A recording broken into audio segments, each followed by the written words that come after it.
My name's Stuart Porter. I'm one of the lecturers at the University of Salford, and one of my jobs is to help the first years through their first practical exam. This can be a very stressful event for students, so what we've done is we've filmed some students a few days after their actual practical exam or Viva, while it's still fresh in their mind and the pressure's now off, so that you can see what one looks like, you can see how the examiner behaves, you can see the way that we ask questions also. And at the end of this video, I've got some students who've kindly offered to give me some audio feedback, some clips of how they feel things went, so that it might help you in the future. I hope that you find this useful. Thank you.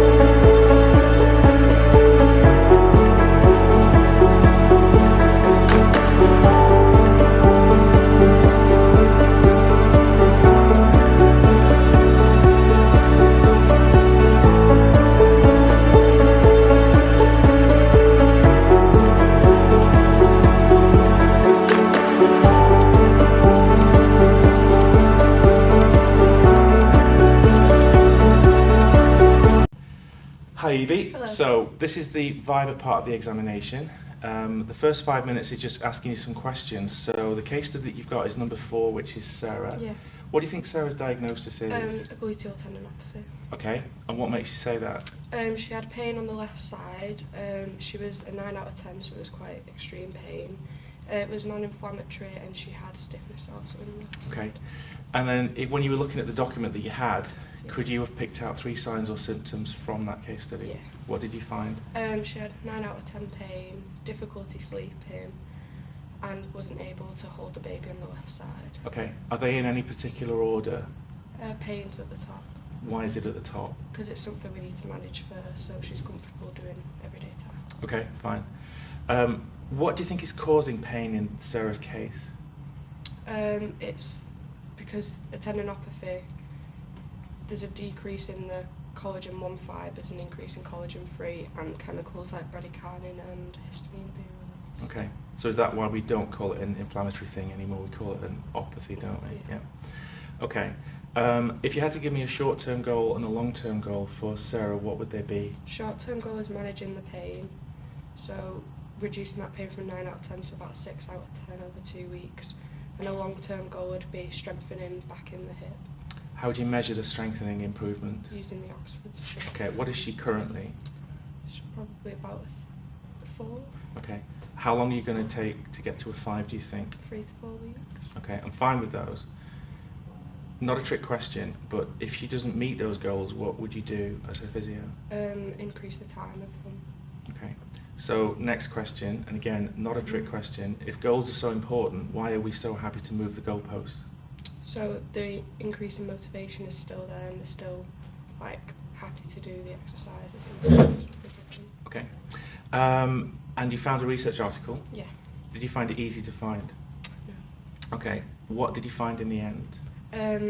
Exercises used to manage gluteal tendinopathy's resistance. Okay. And what generally did the results show? So it did show that exercises recommended more than a wait and see approach, but they did use more athletes than sedentary lifestyle adults, so Okay. it could always have a negative. Yeah. Now at level 4, we don't expect you to critically appraise, but since you're doing well, let's talk about that. Why might it be a problem to combine athletes with non-athletes in a study? Because athletes recover more quickly than adults who are in a sedentary lifestyle. So Okay. Do you think that that article is something that you could use in clinical practice if you had a patient like Sarah? yeah, because it shows the different exercises they did, like resistance exercise, and how they benefited them. Okay. For the next part, we've got the practical part. So, Sophie, do you want to come in? I'd like to treat Sophie as though she is a patient, please. And first of all, can you show me the talar-crural joint line, please? Yeah. Hi Sophie, I'm Evie. I'll be your student physio today. Am I okay to touch you and just do some tests on you today? Yeah. Perfect. Are you okay just to pop on the bed for me?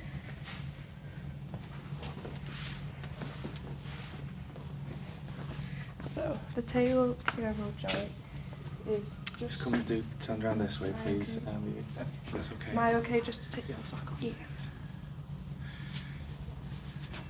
Okay. There.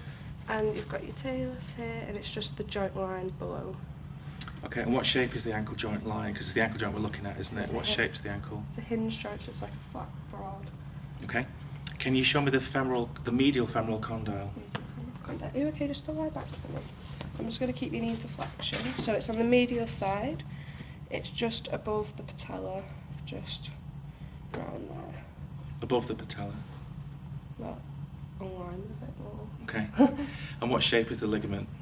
The ligament is like a thick band because it's more stronger than the lateral side. Okay, and where does it go from and to? It goes from the femur to the tibia. Okay. And what's the difference in shape between the medial collateral ligament of the knee and the lateral collateral ligament of the knee? The lateral collateral ligaments of the knee are more thin and the more weak. Sorry. Okay.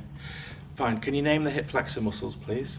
So the hip flexors would be tension fasciolatus, rectus femoris, iliopsoas, psoas major, and sartorius. Okay. And can you tell me a bit more detail about tensor fasciolata, please? Yeah, so tension fasciolata, it originates from the ASIS and it inserts into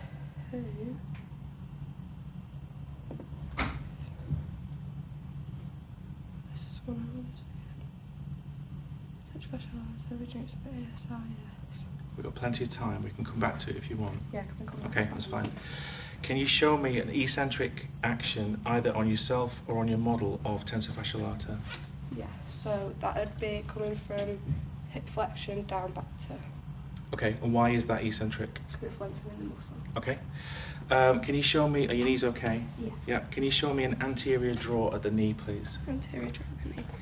So I'm just going to put your knee into flexion. I'm just going to sit on your foot if that's okay. Yeah. An anterior draw would be going from posterior to anterior. So we're pushing the tibia, pulling it forward.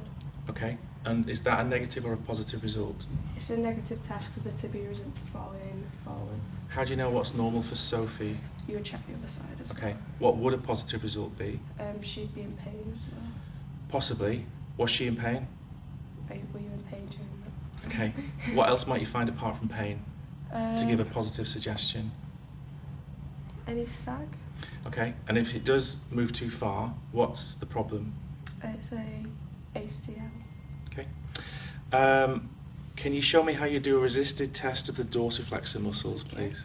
So I'm just going to put your foot. The dorsiflexor muscle, so I'll put my hand here, and could you push up and resist against my hand, please?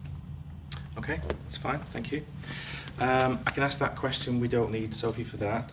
Can you show me a Faber test, please? Faber test. So, Faber test, bring the knee up into flexion, externally rotate, and then you just press, hold on to the ilium and press it. Okay, now is that a positive or a negative result? It's a negative result, Why is it negative? because this leg's going lower than the leg that's... What would a positive result be? This leg can't push down further than the And what does that tell you? hip impingement. Okay. We don't need Sophie for that question, I can do that later. Okay, Sophie, can you put your socks and trainers on, please? Yeah. And we've got some crutches here.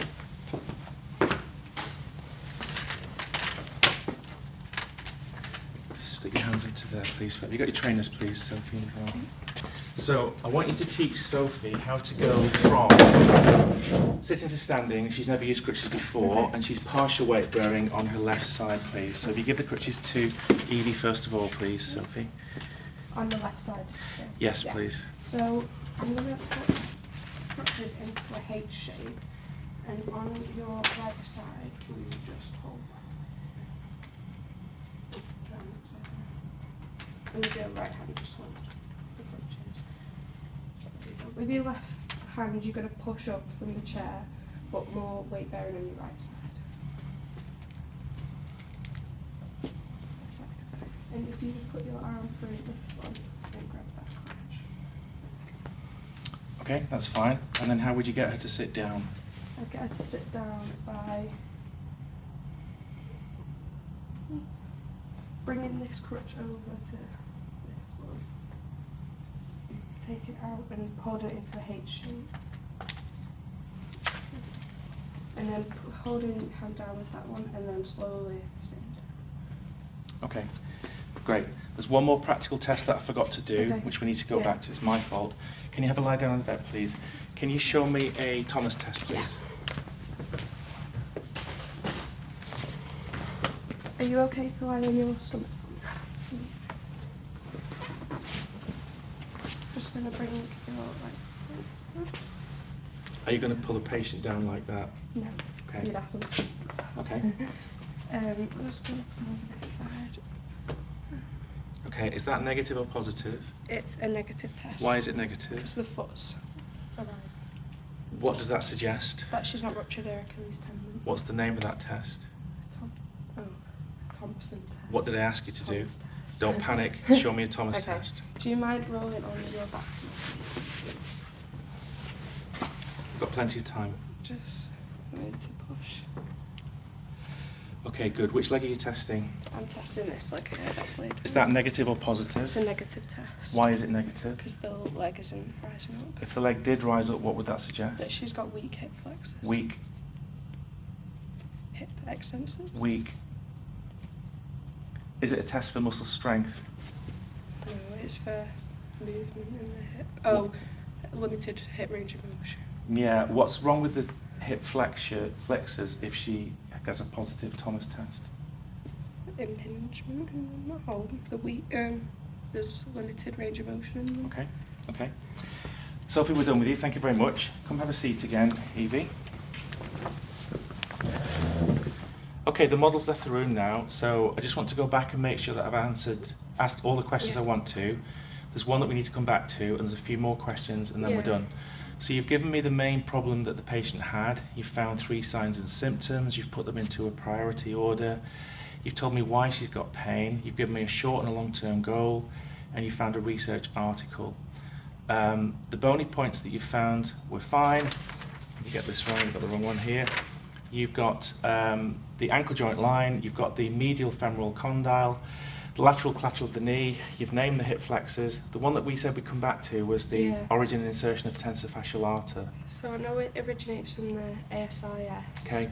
Or the ilium's also one as well. Okay. Does it insert into the greater trochanter? What's the name of the muscle? Tensor fascial arter. Where does it insert?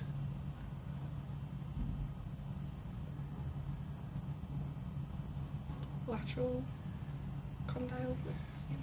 It inserts into the fascial arter. Oh, right. It's okay. That was one question, don't worry. You've shown me an eccentric contraction, you've shown me an anterior draw of the knee, you've tested the ankle dorsiflexors. Okay, new question. Mhm. Why do we do isometric muscle testing in an examination? To check muscle strength. Yep. Okay. And you showed me a Faber's test as well. Tell me again what that's for. Faber's test. You might have told me the first time around, I'm just Tip checking. impingement. Okay. A new question. If you've got somebody who's got the acute inflammatory phase, Yeah. what are your goals as the physio? To treat the pain. Okay. Anything else? To reduce swelling. Okay. And anything inflammation. else? They're the main ones. Anything else? To get rid of any blood or anything that's Okay. really injured. Okay. The crutch question, you've done that. Tell me what ELITE stands for. Environment, load, individual, task, and I always forget the E. I might have to leave. the Okay, E. 4 out of 5. Nearly done. Some gate questions and then we're done. Okay. What does the word cadence mean? What's the definition of cadence?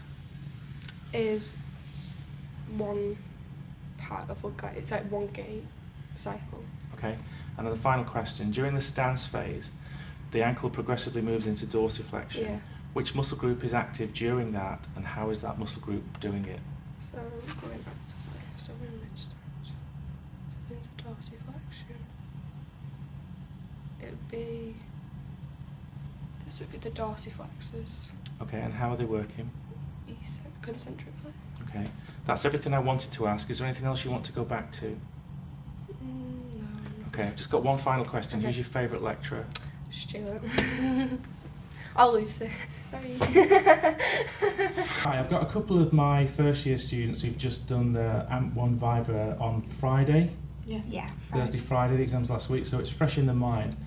What they've kindly offered to do is to talk to the camera about how they found the experience of the practical exam, because it can be very stressful if you don't know what's coming. So first of all, thanks for doing this. You did your exam a couple of days ago. Say whatever you want, there is no script. How did you feel the exam went? How did you feel that you were prepared by the university for it? Really well. We did a load of mocks. There was mocks on like every week, so that prepared as well. And there was no trick questions, and you gave us loads of resources before it as well. So Okay. yeah. Jess, would you have anything to add? Yeah, I feel like it went really well. I feel like we were really prepared. Like, I feel like all the lecturers were really like understanding as well and welcoming, like before it, like they, like any question wasn't a stupid question. And then the bits that you sent us every Sunday, I can't remember what they're called now. Goodie bags. Yeah, the goodie bags. They really helped as well.